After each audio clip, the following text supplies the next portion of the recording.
নমস্কার, এরুচর্চায় সকলকে স্বাগত।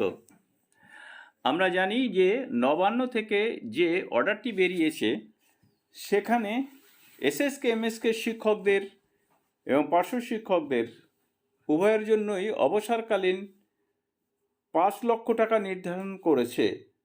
এছাড়া রয়েছে আরও অন্যান্য অনেক চুক্তিভিত্তিক কর্মচারীরা, তাদের উল্লেখ আমি এখানে করছি না, কেননা আমার আজকের আলোচনার বিষয় হচ্ছে এসএসকে এমএসকের যা 65 নিয়ে রয়েছে যে সমস্ত শিক্ষক, তাদের জন্য কি এই 5 লাখ টাকা নির্ধারিত হয়েছে?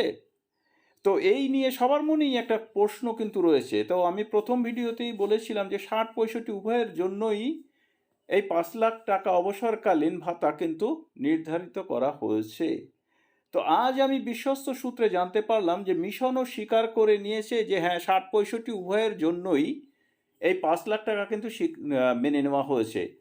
শিক্ষা দপ্তর খুব দ্রুত এই নিয়ে বিজ্ঞপ্তি বা নোটিশ জারি করতে চলেছে, আর শিক্ষা দপ্তর নোটিশ জারি করলে মিশনও কিন্তু এই ব্যাপারে নোটিশ জারি করবে। কেননা আগের ভিডিওতে আমি বলেছিলাম যে মিশন যতক্ষণ পর্যন্ত না কনফার্ম করছে ততক্ষণ একটা ধোঁয়াশা রয়েছে। তো আজ আমি যা জানলাম, বিশ্বস্ত সূত্রেই জানতে পারলাম যে মিশন কনফার্ম করেছে 65রাও 5 লাখ টাকা কিন্তু পাবেন। তাহলে আর 60-এ পড়ে থাকা কেন? যাদের শরীর সুস্থ সবল আছে, মনে করতে পারেন যে আমি 65 অবধি কাজ করতে পারবো, তাহলে কিন্তু আমি মনে করি দ্রুত চলে আসুন 65-তে।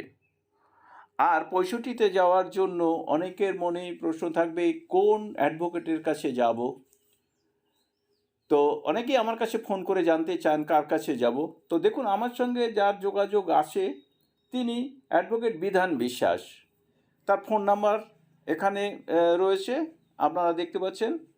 সেই ফোন নাম্বারে আপনারা যোগাযোগ করে নিতে পারেন, অর্থ বিষয়ক তার সঙ্গে কথা বলবেন। এছাড়া যদি মনে করেন আরও অনেক শিক্ষক নেতৃত্বর সঙ্গে অনেক অ্যাডভোকেটের যোগাযোগও রয়েছে, আপনারা শিক্ষক নেতৃত্বের সঙ্গে যোগাযোগ করে নিতে পারেন। আমি কোনো একজন বিশেষ শিক্ষক নেতৃত্বের কথা বলছি না, আপনারা কার কাছে যাবেন সেটা আমি বলে দিচ্ছি না। কিন্তু যদি আমার কাছে পরামর্শ চান তাহলে আমি বলবো, যিনি এসএসকে এমএসকের কেসগুলো 60 থেকে 65 একদম শুরু থেকে রয়েছেন, যিনি এসএসকে এমএসকের এই ব্যাপারটি খুব ভালোভাবে জানেন, সেই অ্যাডভোকেট বিধান বিশ্বাসের কাছে কিন্তু আপনারা যেতেই পারেন। এই বিষয়ে আপনারা কি সিদ্ধান্ত নেবেন, 65-তে ফিরে যাবেন কি যাবেন না, সেটা কিন্তু আপনাদের নিজস্ব ব্যাপার। আমি শুধু এটুকু বলতে পারি, যদি মনে হয় আপনাদের যে আপনারা আরও 5 বছর চাকরি করবেন, তারপরে অবসরকালীন বেনিফিট আবার 5 লাখ টাকাও পাবেন, যেহেতু 60 এবং 65 উভয়ের জন্যই রয়েছে, তাহলে আমি 5 বছরের চাকরি কেন ছেড়ে দেব, এটা যদি মনে করেন এবং শরীরে আপনার যদি পারমিট করে, তাহলে অবশ্যই ফিরে যেতে পারেন।